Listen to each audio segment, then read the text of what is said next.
I mean, the way that yoga is marketed in such a way that it can create the illusion of thinking that if you're not white, if you're not skinny, if you're not hypermobile, if if you can't stand in a handstand for 3 hours, that your practice is invalid. And the reality is that that's not the point of the practice. That was Jazmin Tejada, founder of Ofrenda Yoga Studio. And this is Epicenter NYC. We connect our communities to news, information, and each other. I'm your host, Ambar Castillo. In a city known for its diversity, finding a yoga studio that feels welcoming can still be a challenge. Too often, studios feel cut off from the neighborhoods around them, shaped more by trends than by the communities they're in.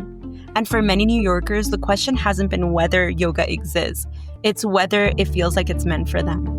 But that's changing thanks to places like East Harlem's Ofrenda Yoga Studio. Founded by Jazmin Tejada, a lifelong East Harlem resident and former professional salsa dancer, Ofrenda is about showing up exactly as you are, whether that means flowing through a vinyasa, catching your breath, or dancing it out to Bad Bunny. At Ofrenda, bilingual classes, bachata beats, and a come-as-you-are energy offer something different, a space where yoga feels accessible, joyful, and connected to the community it serves. It's one of the only BIPOC-owned yoga studios in Harlem, and it's helping expand what belonging on the mat can look and feel like. Today, I sit down with Jazmin to learn more about the story of how she went from hating her first yoga class to opening a studio that's offering community and healing in El Barrio.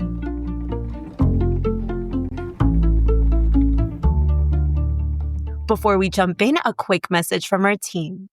Hi, I'm Mariana from the Epicenter NYC team with a quick health update. Flu, RSV, COVID, and stomach viruses are creating an epidemic, making public spaces, including schools, virus hotspots. Watch for norovirus symptoms like vomiting, RSV's sneezing and congestion, and the flu's high fevers and fatigue. Hydration, rest, and staying home when sick help keep families healthy. Protect your community. Wash your hands, clean surfaces, and keep up with vaccines.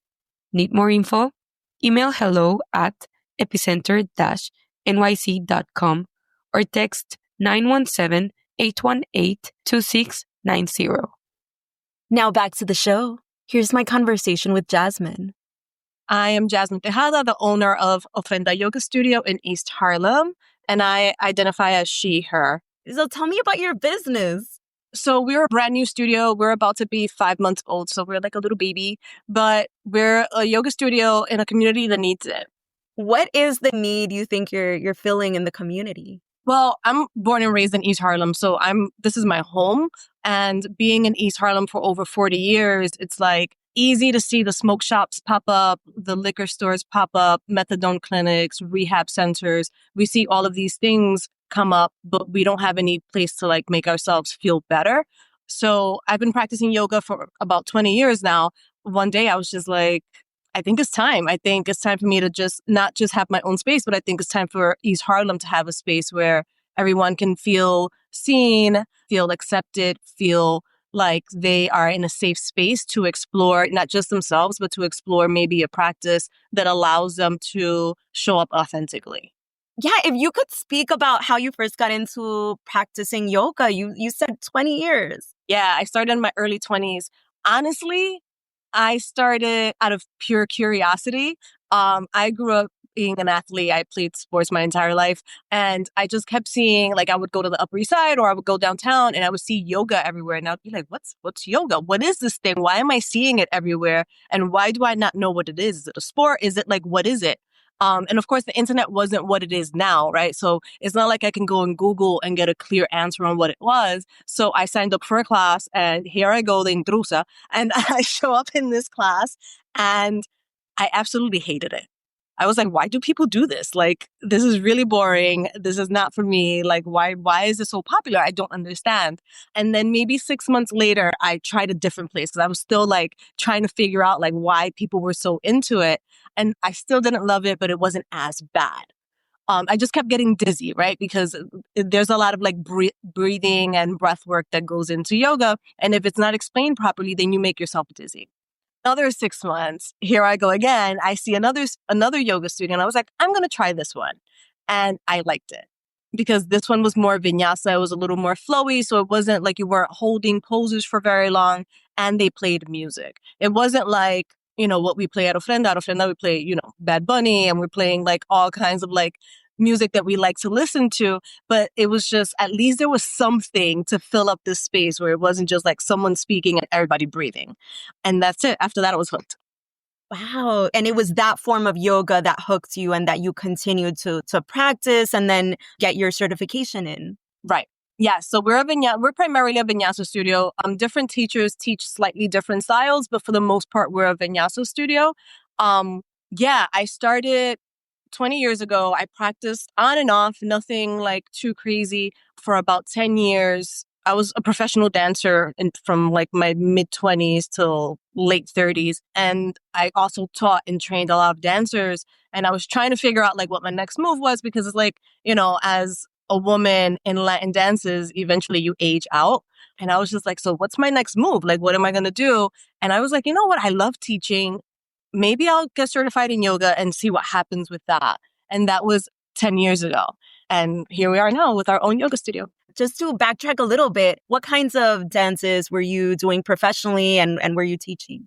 So I was a professional salsa dancer. And for a long time, I toured the world pretty much. I danced with Tito Rojas, Adolescentes, Grupo Nietzsche, Negron, Andy Montañez, just to name a few. All the greats. Okay. And then is there anything about, professional salsa dancing that you think informed the way you approach yoga that either made it tougher or that taught you lessons and made it easier? They kind of merged when I danced. And I feel like the dance scene has changed a little bit now, with times changing and things getting slightly better and not so great all at the same time. Things have progressed a little where you can have more of a voice. When I danced, it was like, this is what it is. This is how you do it. And it was a little stressful on the brain and how you spoke to yourself and how you treated yourself.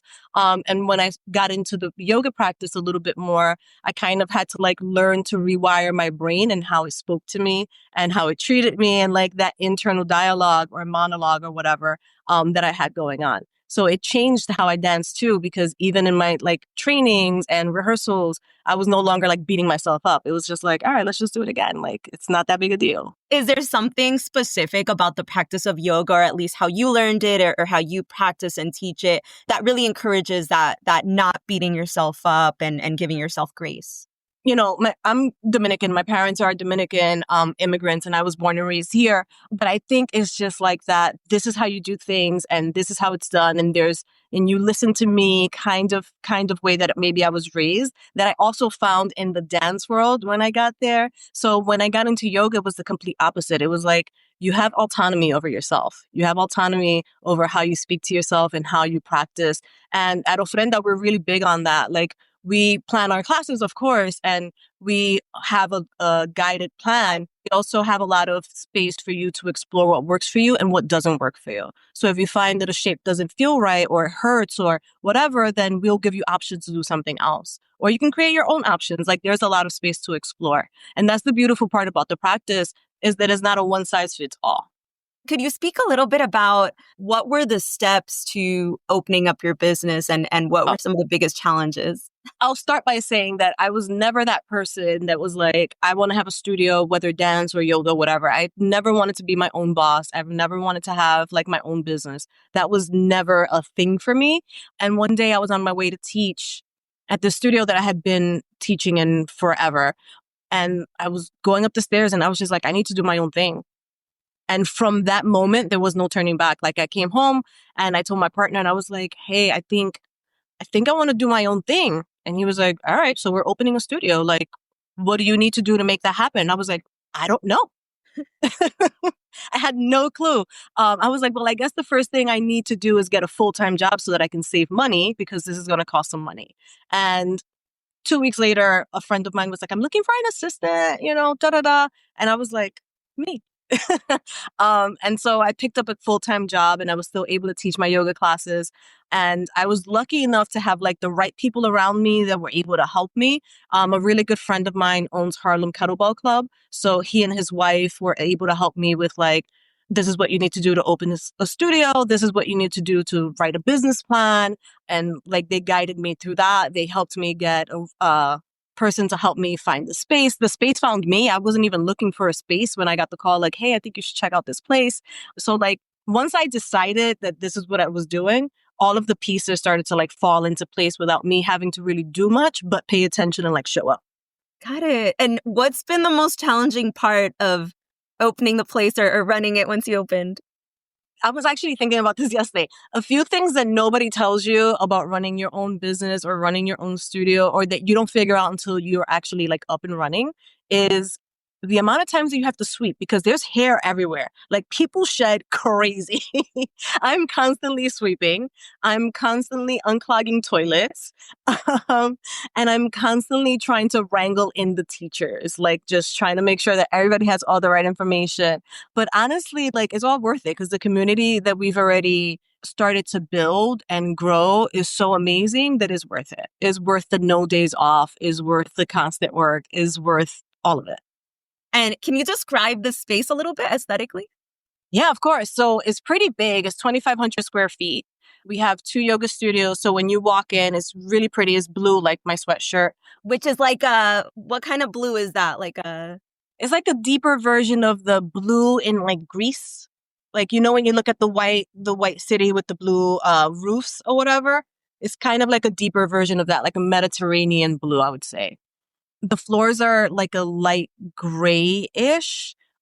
We have an infrared heated room in the back that fits 27 mats, so it's pretty spacious. We keep the room heated between 90 and 95 degrees, so it feels warm and hot and you get sweaty, but you never feel overwhelmed because we don't add humidity to the space. So if you feel like just chilling out and catching your breath, you cool down, you can cool off.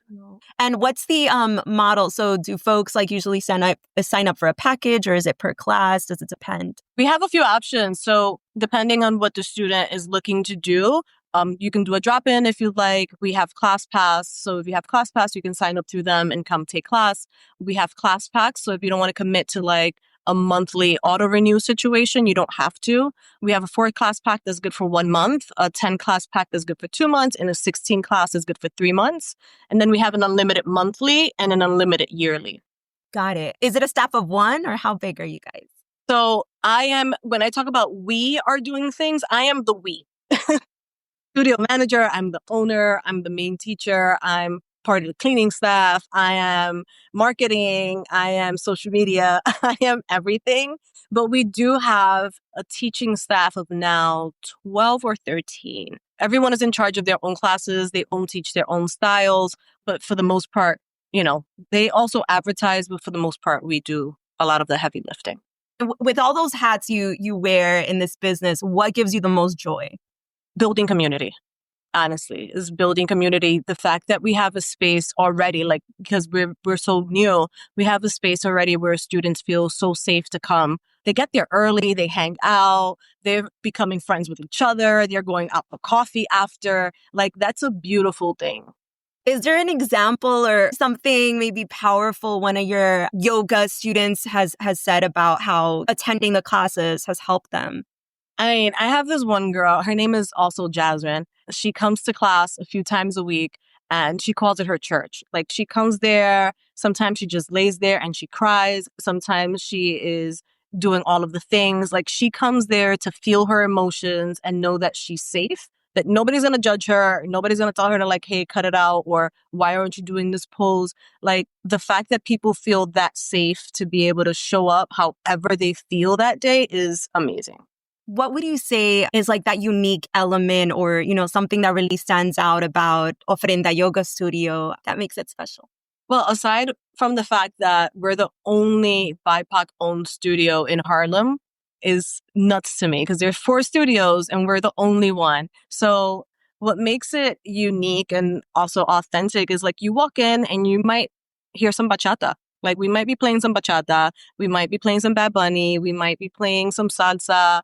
I'm Dominican, so it might be some típico that day, depending on how I'm feeling. Yeah, so we use music as an instrument to assist in class, not to distract, right? So I'll give you an example. I think it was maybe last Sunday or 2 Sundays ago, we had a Debí tirar más fotos themed class because I don't know about you, but I can't stop listening to that album. And it was, first of all, it got sold out so fast. So everyone was like ready for it.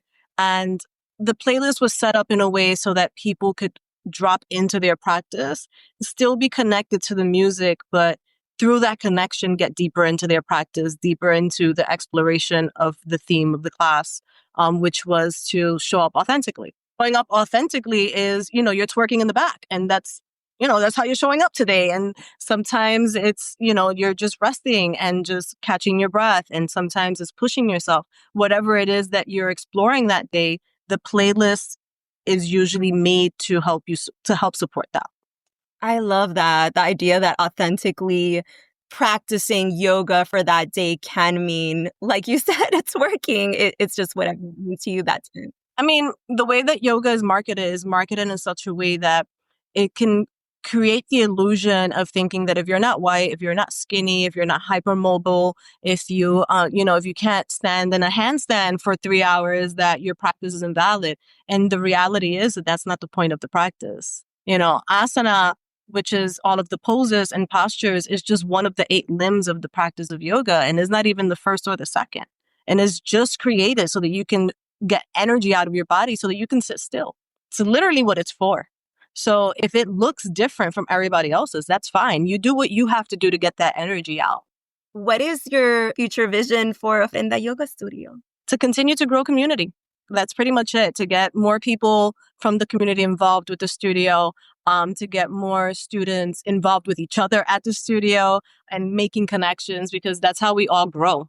How can folks find you, both physically and online? So we're at 210 East 111th Street, between 2nd and 3rd Avenue in East Harlem, right by the 6th train. We are Ofrenda Yoga Studio on Instagram, and our website is ofrendayoga.com. Got it. And that's where folks can register for classes as well. Yeah, if you go on the website or on our Instagram, you'll be able to find everything.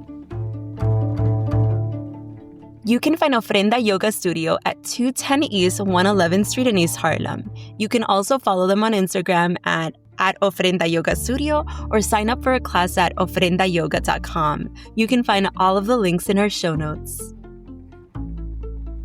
And if today's episode resonated with you, share it with a friend. We'd also love to hear from you. Leave us a review or reach out to us at hello@epicenter-nyc.com. That's all for today. Thanks for listening, and thanks for supporting us as we do our best to support our community. We couldn't do it without you. For more stories like this, make sure to subscribe to our newsletter at epicenter-nyc.com. Our intro music is All the Pretty Horses by Caravika. You can find more of their music on their website, linked to in our podcast description.